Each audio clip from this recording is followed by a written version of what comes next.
दर्शकों, इसके पूर्व एपिसोड में मैंने टाइफाइड के बारे में बात किया था, टाइफाइड के बारे में बताया था कि टाइफाइड क्या है और ये कितने तरह का होता है, जिसमें कि एक्यूट, सब एक्यूट और क्रोनिक, जिसमें कि मैंने बताया था कि क्रोनिक के बारे में मैं अगले एपिसोड में बात करूंगा।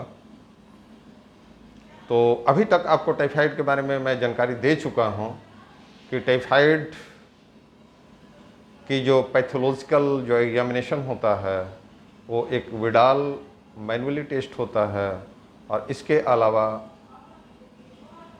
IgG, IgM, typhoid kit test होता है, दो तरह का टेस्ट। और typhi O, typhi H, paratyphi. Salmonella bacteria ये किस तरह से आपके इंटेस्टाइनल एरिया में इन्फेक्शन, और ये फूड कॉन्टामिनेटेड यानी पानी और भोजन के माध्यम से जाने वाला जीवाणु, जिसके संक्रमण से ये टाइफाइड होता है। तो आज मैं बात करूंगा क्रोनिक टाइफाइड के बारे में। क्रोनिक टाइफाइड क्या है, इसका क्या मैनेजमेंट करें, आइए इसको समझते हैं। क्रोनिक टाइफाइड, क्रोनिक टाइफाइड में यदि आप ये देखेंगे कि इसमें जो एग्जामिनेशन की जो प्रक्रिया है, जो सीरोलॉजिकल एग्जामिन होता है, इसमें जो किड टेस्ट होता है, जैसा कि मैंने बताया था, आईजीजी और आईजीएम। तो आईजीजी जो है वो क्रोनिक टाइफाइड में आपको पॉजिटिव और नेगेटिव दिखाता है। तो आईजीजी जो एक किड आता है टाइफाइड टेस्ट के लिए, उसमें आप देखेंगे दर्शकों कि किस तरह से उसमें पॉजिटिव या नेगेटिव होता है। तो आईजीजी जो है क्रोनिक टाइफाइड को इंडिकेट करता है, यानी 90 दिन से अधिक दिनों से जो टाइफाइड के संक्रमण से संक्रमित है, उसमें ये आईजीजी पॉजिटिव पाया जाता है। और इसके क्या लक्षण हैं, जैसा कि मैंने एक्यूट टाइफाइड के लक्षण बताए थे, अब आइए मैं कुछ क्रोनिक टाइफाइड के लक्षण बता रहा हूँ आप सबों को। तो क्रोनिक टाइफाइड में दर्शकों ऐसा है कि ये यदि इन्फेक्शन बहुत दिनों से है, क्रोनिक का मतलब यह है कि 90 दिनों से ज़्यादा का इन्फेक्शन हो, इसमें कुछ सिम्टम जो है एक्यूट टाइफाइड से क्रोनिक टाइफाइड का सिम्टम कुछ अलग टाइप का होता है, अलग होता है। वो कुछ सिम्टम जो अलग होते हैं उसको आइए हम जानते हैं। देखिए, एक्यूट टाइफाइड में आपका सारा दिन धीरे धीरे टेम्परेचर बढ़ते बढ़ते 103-4 डिग्री तक जाता है, और फिर 12 बजे के बाद जो है ये धीरे धीरे कम होते होते सुबह में क्लियर होता है, टेम्परेचर नॉर्मल हो जाता है।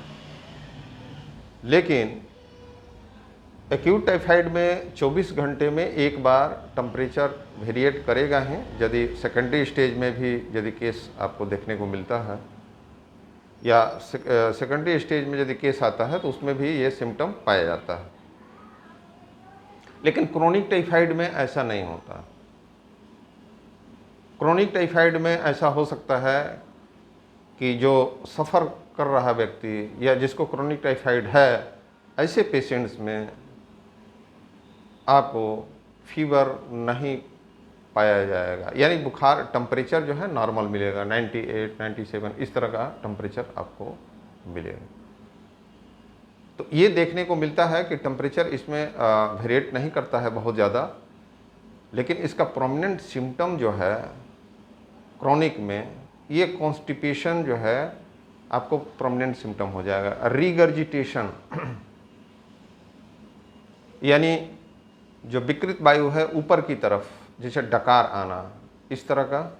और एनोरेक्सिया यानी भूख न लगना, भूख न लगने को मेडिकल टर्मिनोलॉजी में एनोरेक्सिया बोलते हैं। तो anorexia must be prominent symptom and it should be present also in the chronic typhoid. तीसरी चीज़ है कि माथे में भारीपन और दर्द, ये शिकायत बनी रहेगी।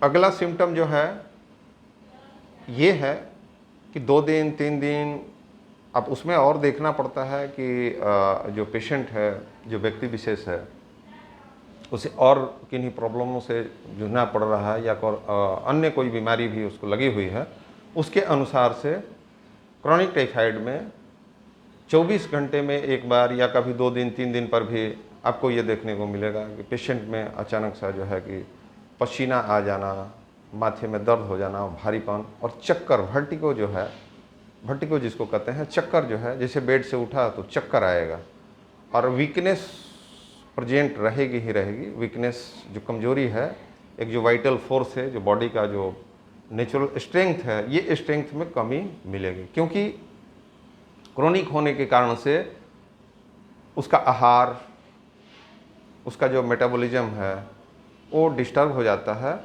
और ठीक से भूख नहीं लगती है, खाना ठीक से पचता नहीं है, जिसके कारण से न्यूट्रिशनल सप्लीमेंट तो उसके बॉडी को ठीक से मिलता नहीं है, जिसके कारण से कमजोरी तो प्रेजेंट रहेगा ही रहेगा।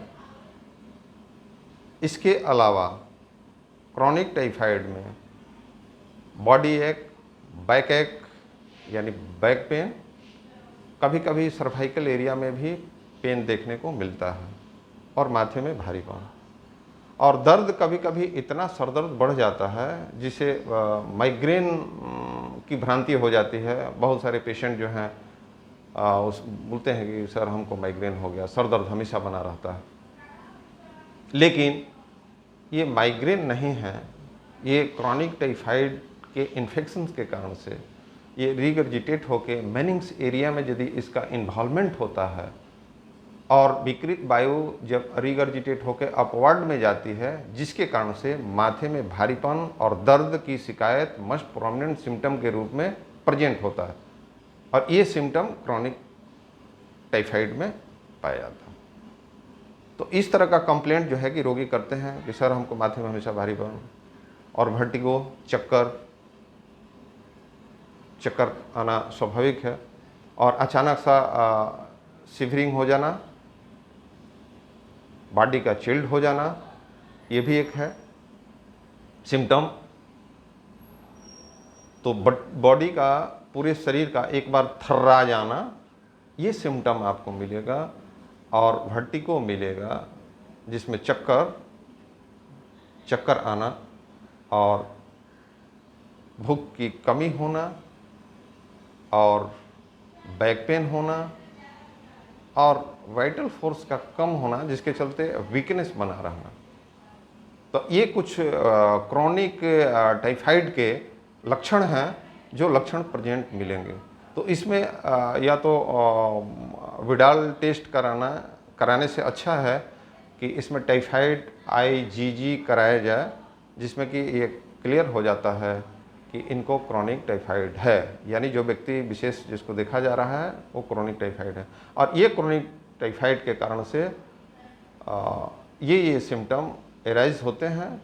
और कभी कभी डायग्नोस्टिक पॉइंट ऑफ व्यू से यदि मिसअंडरस्टैंडिंग हो गई या डायग्नोस प्रॉपरली नहीं हो पाया तो फिर उसका ट्रीटमेंट ठीक से नहीं हो पाने की वजह से मरीजों में ये तकलीफ़ बनी रहती है।